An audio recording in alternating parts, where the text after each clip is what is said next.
হচ্ছে যখন সালাতের সময় হবে আপনি মসজিদে যাবেন, আবার সালাত শেষ আপনি আপনার কাজে চলে যাবেন। when you are done with your salah spread out to your workplace, কাজ শেষ তো আপনার কর্মস্থলে চলে যান। এটা হচ্ছে ইসলামের নিয়ম। তাহলে ইসলামে ইবাদতের অ্যাটিটিউডটা বুঝতে পারছেন? কাজের সময় কাজ, নামাজের সময় আওয়াজ করে বলেন, কাজের সময় নামাজের সময়। সুন্দর হয়েছে না বিষয়টা?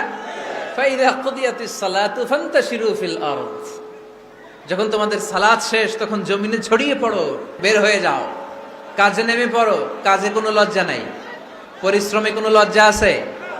যিনি রিক্সা চালায় এতে তার কোনো লজ্জা আছে? দিনমজুর, কুলি, ঠেলা গাড়ি চালায়, ছোট্ট ব্যবসা করে, এতে কোনো লজ্জা আছে?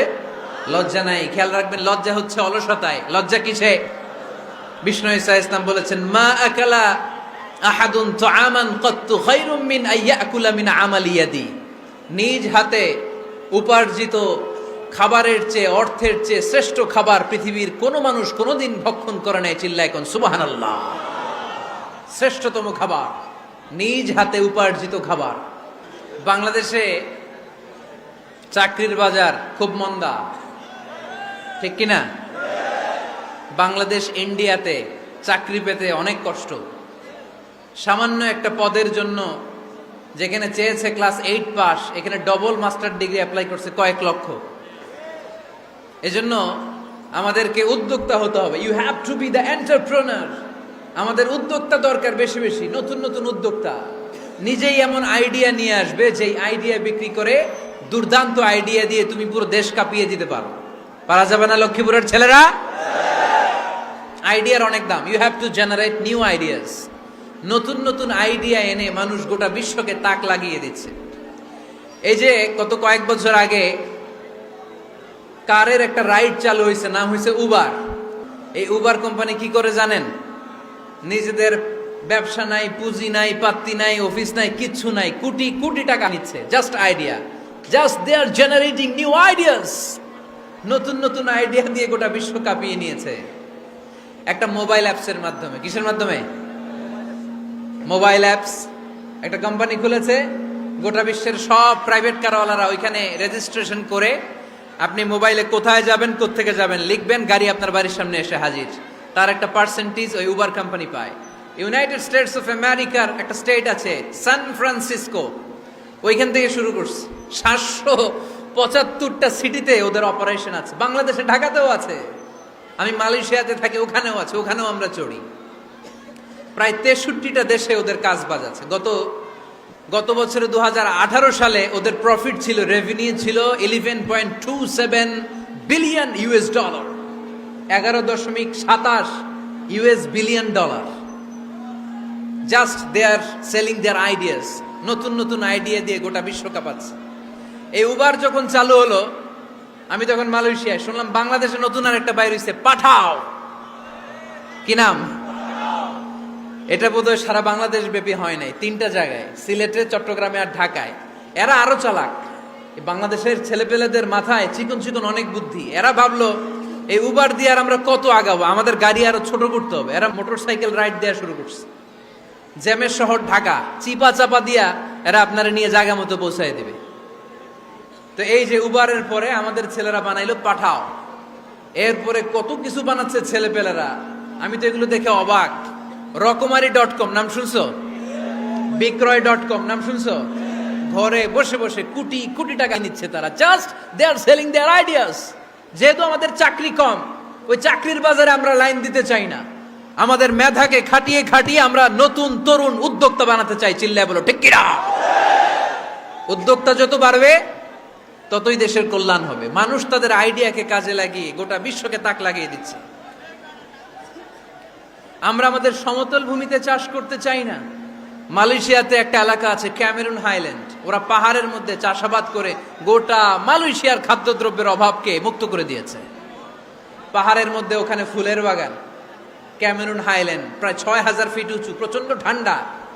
এই ঠান্ডা পাহাড়ি হিল ট্রাক্স এরিয়াতে মালয়েশিয়ার এই ক্যামেরুন হাইল্যান্ডে ওখানে আছে ফুলের বাগান, আছে ফলের বাগান, আছে চায়ের বাগান, ওখানে মধুর চাষ হয়, ওখানে শাকসবজি চাষ হয়। ওখানে অনেক কিছু চাষাবাদ হয়, ওই ফলমূল শাকসবজি দিয়ে গোটা মালয়েশিয়ার 14টা স্টেটে যত শাক সবজি ফলমূল লাগবে ওরা আঞ্জাম দেয়। আর আমরা আমাদের সমতল ভূমিতে চাষ করতে চাই না, আমরা চাষাবাদকে খুব লজ্জা মনে করি। এটা ভুল আইডিয়া। আমাদের যে এলাকা যেই জিনিসের জন্য বিখ্যাত ওইটাকে আমাদের ব্র্যান্ডিং করতে হবে। যেই দেশে যেটা আছে, যে এলাকা যেই পণ্যের জন্য বিখ্যাত ওইটা আমাদের ব্র্যান্ডিং করতে হবে। আমাদের আদমজির জুট মিল বন্ধ না, ভাওয়ানি জুট মিল বন্ধ। আমাদের পাট শিল্পকে ধ্বংস করে দিয়ে ইন্ডিয়া এখন ওই কটনের পাঞ্জাবি বানায়, জুট কটনের পাঞ্জাবি, আছে না নাই? পুরা বাংলাদেশের মার্কেট এই জুট কটনের পাঞ্জাবি দিয়ে সয়লাভ। আমাদের বাংলাদেশের পাট দিয়ে যদি আমরা মিহি পাঞ্জাবি বানাতে পারতাম, গোটা বিশ্ববাজারকে আমরা দখল করে নিতে পারতাম, ঠিক কিনা? এজন্য আমাদেরকে নতুন নতুন আইডিয়া জেনারেট করতে হবে। চাকরির পিছনে বসে থাকলে চলবে না। আর আজান যদি হয়ে যায় ছুটে যাব মসজিদে, আর নামাজ শেষ হলে আমরা আমাদের কাজের দিকে চলে যাব। চিল্লায় বলেন ঠিক কিনা? যেটাই করব আমরা ভালোভাবে করব। ইসলাম আমাদেরকে এটাই শিখিয়েছে, কাজ করে খেতে হবে। কাজে লজ্জা নেই, লজ্জা হচ্ছে অলসতায়। নবীরা কি এমনি এমনি বসে বসে খাইছে? কঠিন পরিস্থিতিতেও নবীরা পরিশ্রম করে উপার্জন করা লেগেছে, ঠিক কিনা? সাইয়েদনা মারিয়াম আলাইহিস সালাম, যার নামে আল্লাহ তাআলা কোরআনে একটা সূরা দিলেন, উনি পৃথিবীতে এমন একজন মহিয়সী নারী, যেই নারীর গর্ভে, যেই নারীর পেটের ভেতরে স্বামীর স্পর্শ ছাড়া সন্তান দিয়েছে কে? সাইয়েদনা ঈসা আলাইহিস সালাম পেটে আসলেন, বুঝতে আরম্ভ করলেন প্রেগন্যান্সির পেইন উঠেছে। হঠাৎ করে পেট থেকে বাচ্চা ভূমিষ্ঠ হয়ে যাওয়ার পরে উনি কাঁপতে আরম্ভ করলেন। ক্ষুধার চোটে খাবার কিছু নাই, সামনে ঝর্ণা, উপরে একটা খেজুর গাছ। সাইয়েদনা ঈসা আলাইহিস সালামকে কোলে নিয়ে মারিয়াম আলাইহিস সালাম মনে মনে ভাবে, হায় রে, কেউ যদি একটু খেজুর পেড়ে দিত, এই ক্ষুধার মুহূর্তে আমি খেজুর খেয়ে পেটের ক্ষুধা নিবারণ করতাম। রব্বুল আলামিন মারিয়ামকে উদ্দেশ্য করে আয়াত নাজিল করে দিলেন, ওয়া হুজ্জি ইলাইকি বিজিযইন নাখলাতি তুসাকিত আলাইকি রতবান জানিয়া। কোরআন সাক্ষী, হুজ্জি ইলাইকি বিজিযইন নাখলা, এর মানে হচ্ছে মারিয়াম কেউ পেড়ে দিবে না, একটু কষ্ট করে হাতটা উঁচু করে খেজুরের ডালা ধরে ঝাঁকুনি মারো, টস টসে কাঁচা পাকা খেজুর নিচের দিকে পড়বে, তারপর তুমি তুলে খাবে। সুবহানাল্লাহ পড়েন। আল্লাহ চাইলে অটোমেটিক্যালি কারামাত হিসেবে খেজুরগুলো নিচে ফেলতে পারতেন না? কথা কোন? খেজুরগুলো অটোমেটিক্যালি নিচের দিকে পড়ছে? পড়ে নাই। আল্লাহ শিক্ষা দিয়েছে, যেই পরিস্থিতিতে থাকো না কেন, তোমাকে শ্রম ব্যয় করে কষ্ট করে তোমার উপার্জন করতে হবে, রিজিকের বন্দোবস্ত করতে হবে। চিল্লায় বলেন ঠিক কিনা? ইসলাম আমাদেরকে এটাই শিখিয়েছে, কাজে লজ্জা নাই। ইসলাম শিখিয়েছে শেষ নিঃশ্বাস পর্যন্ত তোমাকে লড়ে যেতে হবে। এই পৃথিবীতে কেউ কাউকে জায়গা করে দেয় না, জায়গা করে নিতে হয়।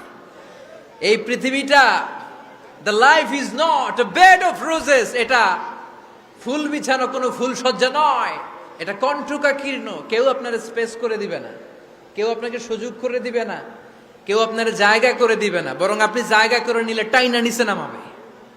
কথা বলেন? এজন্য কখনো অলসতাকে স্থান দেয়া যাবে। রসুল বাত্তালি দুক্কানু শয়তান, অলস মস্তিষ্ক শয়তানের আড্ডা।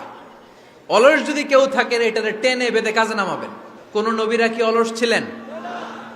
পৃথিবীতে কোন নবী অলস ছিলেন? সম্মানিত ভাইয়েরা, সমস্ত আম্বিয়া আলাইহিমুসসালাম ওনারা কর্মঠ ছিলেন। এজন্য নবীরা যেহেতু কাজ করেছেন, কর্মঠ ছিলেন, আমরাও কর্মঠ হব, ঠিক কিনা? সাহাবারাও কর্মঠ ছিলেন, বিশ্বনবীর সাহাবারাও ব্যবসা করতেন। যারা ব্যবসা করেন তারা বিষ্ণু ঈসা ইসলামের সুন্নাহ পালন করছেন। পরিশ্রমে কোনো লজ্জা আছে? আমরা কাজ করে খাবো, ঠিক কিনা? Never under estimate any job. কোন চাকরিকে ছোট করে দেখা যাবে, whether it's small or big, you don't care, এটার কেয়ার করা যাবে না। ছোট্ট চাকরি পাইলেই ঢুকে যাবা, বড় অফার আসলে পরে ঢুকবা। এটা ছোট কাজ, এটা হোটেলের ওয়েটার, এটা ছোট্ট স্টাফ, এটা কেরানি না, কাজ কাজই। কাজের মধ্যে কোনো ছোট বড় নাই, কোনো না কোনো কাজের সাথে জড়িত হব। Never under estimate any job, whether it's big or small, বড় হোক বা ছোট হোক, কোনো কাজকে আমরা ছোট করে দেখব না। যে কোনো কাজ করো না ভাই, যে কোনো কাজ করো, তা যেন হয় সবার চেয়ে সবচেয়ে সুন্দর। আমাদের অবসর সময়গুলোকে কাজে লাগানোর দরকার আছে না নাই? আমরা নিজেদেরকে কর্মঠ করে, কর্মজীবী হিসেবে শ্রমজীবী হিসেবে নিজেদেরকে প্রতিষ্ঠিত করতে চাই। রাজি আছো মুসলমান? লক্ষ্মীপুরের যুবক ছেলেরা আওয়াজ করে বলো, পারা যাবে? লজ্জা কিসে?